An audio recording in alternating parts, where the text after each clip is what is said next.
Fala, Medcaster! Tudo bem com você? Hoje iremos bater um papo sobre Agosto Dourado. O agosto dourado simboliza a luta pelo incentivo à amamentação, e a cor dourada está relacionada ao padrão ouro de qualidade do leite materno. De acordo com a Organização Mundial da Saúde e o Fundo das Nações Unidas para a Infância, por ano, cerca de 6 milhões de vidas são salvas por causa do aumento das taxas de amamentação exclusiva até o 6º mês de idade. E o Agosto Dourado é uma campanha de um mês inteiramente dedicada à intensificação das ações de promoção da amamentação, proteção e apoio ao aleitamento materno. A campanha de 2021 trouxe como tema Todos pela Amamentação, proteção para a vida inteira, e o evento ocorre anualmente em parceria com a Sociedade Brasileira de Pediatria. Para falar um pouquinho para nós sobre esse tema super importante, nós temos a doutora Tayane Hickman. Ela é formada pela Faculdade de Medicina da Itapac no ano de 2014, residente em pediatria pela Universidade Federal do Rio Grande, especializada em nutrologia pediátrica na Faculdade Global, e ela trabalha atualmente em sala de parto, UTI neonatal e consultório médico. Seja muito bem-vinda, doutora. Para nós é um prazer tê-la aqui no nosso podcast. Obrigada, meninas. Eu que agradeço esse convite, porque há alguns anos a Sociedade Brasileira de Pediatria e o Ministério da Saúde já vem se dedicando, com essa campanha, reforçando o quanto é importante, quanto faz diferença, na questão também de mortalidade infantil. Então, é super válido e é fundamental falar de amamentação. Bom, então eu vou dar início ao nosso diálogo. Doutora, a amamentação possui diversos benefícios para o bebê e para a mãe, mas a amamentação não é um processo somente ligado ao instinto, O aleitamento materno ele é um processo complexo que vai necessitar do apoio familiar e das informações de qualidade para ocorrer de forma correta. Então, quais são os principais nutrientes que o bebê precisa e que estão presentes no leite materno? Então, já é sabido há algum tempo, através de inúmeros estudos, que o leite materno ele é um alimento completo para o bebê. E quando a gente diz completo, é completo em todos os sentidos. O bebê que amamenta exclusivamente só no peito até os 6 meses de idade, ele recebe todos os nutrientes necessários. Então, é um alimento rico em proteína, em carboidrato, em lipídios, vitaminas, minerais, macronutrientes, E também as células de defesa, anticorpos, macrófagos. Então, de fato, é um alimento completo, dando destaque aos lipídios, que são importantíssimos, e a gente não encontra em tanta quantidade em outros tipos de leite, Que no caso os principais para o desenvolvimento neurológico do bebê é o DHA, e o ARA, que é o ômega 3 e o ômega 6. Assim como o carboidrato principal, que no leite materno é a lactose, Então, muitas mães erroneamente acham que devem excluir por conta da própria lactose da alimentação da criança e oferecem fórmulas sem lactose, mas sabendo que a lactose também é fundamental para o desenvolvimento cerebral da criança. Então, cada componente ali foi feito de forma personalizada para aquele bebê. Por isso que a gente diz que o leite materno, ele é o único leite vivo, porque, de fato, ele se modifica de acordo com a necessidade. Isso é super interessante, porque o leite da manhã, ele é diferente do leite da noite. O leite da criança que amamenta depois dos 2 anos de idade, ele também se modifica, porque a necessidade dela é diferente. Então, ele é extremamente enriquecido e extremamente personalizado. Bom, doutora, nós sabemos que a amamentação é um ato benéfico, tanto para a mãe quanto para o bebê, justamente por conta dos nutrientes e dentre outros fatores, garantindo, né, vários benefícios e a redução de riscos, né, de doenças para a criança mesmo. Então, em virtude disso, gostaria de saber que você explicasse melhor qual a importância da exclusividade do aleitamento materno até o sexto mês, né, do bebê.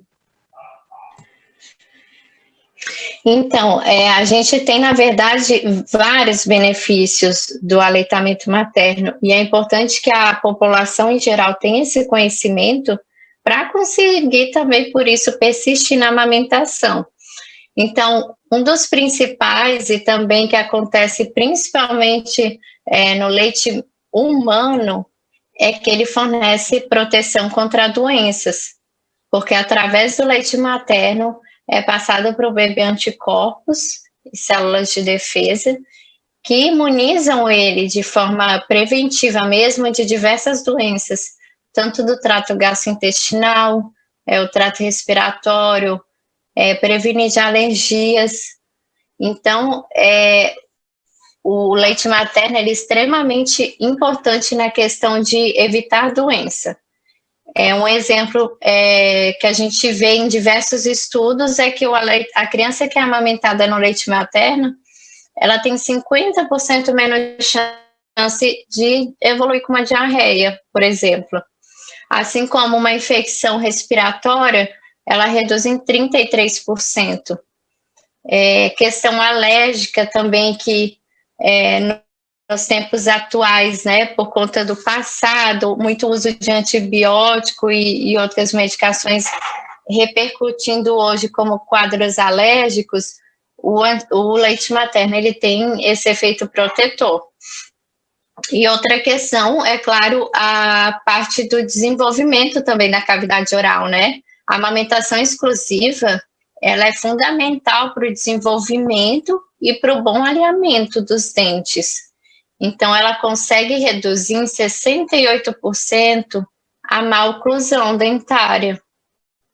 Então, a gente vê assim que são benefícios não só de alimentação, é benefício de proteção de doenças, é benefício de fala, porque uma boa arcada dentária o ato de amamentar também ajuda a fortalecer a musculatura, né? E isso vai repercutir num melhor desempenho da fala mais à frente. E outra questão importantíssima da exclusividade do aleitamento materno é que ele também aumenta o QI da criança, né? Isso é incrível, porque imagina, uma criança, quanto mais tempo ela é amamentada no leite materno, maior o seu QI. E isso vários estudos já mostraram. Então, assim como há um aumento do QI, há um aumento dos anos de estudos e há um aumento da renda per capita no futuro, né? Então, é maravilhoso. E qual mãe não quer isso para o seu filho, né? Porque, além de ser um baixo custo, que é zero custo, na verdade, o leite materno, ainda tem o fato de que não vai gastar com hospital e internação, não vai gastar com medicamento, não vai gastar com tratamento odontológico. Então, assim, são inúmeros os benefícios do aleitamento exclusivo. Isso é de suma importância, né? Eu ia até perguntar isso, mas você já sanou a minha dúvida sobre a questão do QI, né? E isso é bem interessante, estava lendo alguns artigos relacionados a isso também. E quanto mais tempo, né, as crianças têm a amamentação, né, como prioridade, eles começam a se desenvolver melhor em todos os sentidos, né? Então, a amamentação é multifatorial, existem benefícios multifatoriais, né? Só benefícios, graças a Deus. E outra questão que eu já esqueci de falar também é a questão da cárie. Também o aleitamento exclusivo, ele reduz as chances de cáries. Então, nenhum estudo conseguiu levantar nenhum ponto negativo. Nenhum. Então, realmente é só benefício. Eu estava até procurando alguma coisa que poderia ser negativa para a gente poder tratar aqui no podcast, mas realmente eu não encontrei nada, assim, pertinente que pudéssemos falar. Vamos à outra pergunta, então, né? A pojadura, ela é a fase de enchimento da mama, né? Que a gente costuma chamar de descida do leite, e ela é de fundamental importância que a mãe esteja bem orientada em relação ao que pode ocorrer neste momento da amamentação. Então, devido a isso, eu gostaria de saber quais são os principais erros que são cometidos nessa fase, né, da descida do leite, da apojadura, né? Então, é uma pergunta muito interessante, porque com frequência a gente vivencia essa dificuldade na prática clínica, né? E o que eu mais percebo na prática é o receio da mãe dela não estar tendo leite. Porque como há um tempo para aquela descida do leite e os primeiros dias é colostro, é um leite transparente, que elas têm a impressão de ser um leite fraco, em pequena quantidade. Então, a maior aflição da mãe, quando ela não recebe essa orientação, né, desde o pré-natal, é que ela não tem leite, que o bebê está passando fome. Então, são várias questões que a gente tem que analisar para conseguir tranquilizar essa mãe. É claro que a gente já começa a fazer essas orientações ainda no pré-natal, mas quando não é possível, orientar que o leite ele vai demorar em torno de 3 a 5 dias para vir em maior quantidade. Então, os primeiros 3 dias é pouquinho mesmo, e ela tem que ficar tranquila em relação a isso. O bebê ele mama de 5 a 7 ml apenas em cada mamada. E a gente precisa lembrar que ele dorme até 16 horas em 24. Então, ele mais dorme do que mama, e quando mama, ele mama um volume de até 7 ml. É muito pouco, na nossa visão, né? Mas esse pouquinho é suficiente para o bebê, porque ele tem as reservas dele. Né? E outra questão é a pega inadequada, né? O bebê, quando ele está numa pega inadequada, pode atrasar também a descida do leite, porque não é só a questão hormonal. Durante a saída da placenta, há uma alteração hormonal, a prolactina é liberada para a produção do leite, mas ainda assim precisa haver um estímulo. Quando esse estímulo não ocorre de forma adequada, isso também pode atrasar a descida do leite. Então, a gente precisa verificar bem se a posição está adequada, se o bebê está confortável, com uma face tranquila, se ele não está irritado, né? Aquele bebê chorão. Se depois que ele suga o peito, ele está se sentindo satisfeito, se ele adormece. Porque muitas vezes acontece da mãe achar que ele não tá saindo leite e de fato ela tenta apertar ali e não sai nada, mas porque ela não usou a técnica correta de ordenha, e a gente sabe que o melhor estímulo para a retirada do leite é a sucção do bebê. Então o bebê mama, suga, ela não observa esse leite porque é em pouca quantidade, mas após a mamada é um bebê tranquilo. É um bebê que dorme.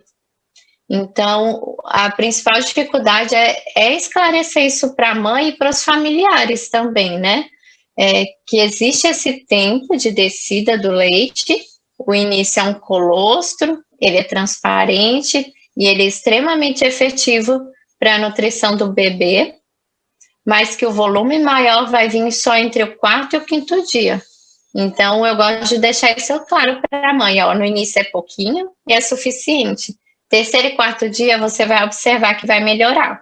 E junto a gente observa a mamada, se está adequada. Isso gera uma preocupação, né, nas mães de primeira viagem, principalmente, e nas mães também que não tiveram. Nossa, esqueci. Não fizeram um pré-natal corretamente, né? E aí não tem a questão da informação certa. Já ouvi casos relacionados a isso. Obrigada, doutora. E outra questão, Loma, que foi bom tu ter falado que eu me lembrei, a mãe que ela é submetida à cesárea sem trabalho de parto, essa descida pode demorar um pouco mais. Então, é mais um motivo de angústia. Então, quando existe essa angústia por parte da mãe, dos familiares, quando ela não tem essa orientação, a primeira ação é introduzir a fórmula infantil. E quando introduz a fórmula infantil, a gente sabe que diminui e muito as chances dessa mãe seguir amamentando. Sim, e também tem um fator emocional aí também, né, doutora? Que pode estar diretamente relacionado também, né? Se a mãe está com algum problema emocional, se desespera, isso também pode afetar na questão da produção de leite ou da amamentação em si? Sim, afeta de forma direta. A mãe precisa estar relaxada, precisa ter um bom contato com o bebê, precisa estar segura para que haja liberação de hormônios, né? Principalmente a ocitocina, que dá essa calma, mãe. Mas se ela tiver em níveis de estresse, vai diminuir a produção. Fala, Medicaster! A parte 2 do nosso podcast já já será postada. Fique por dentro de todas as atualizações no Instagram e nas demais plataformas digitais. Um grande abraço, tchau, tchau!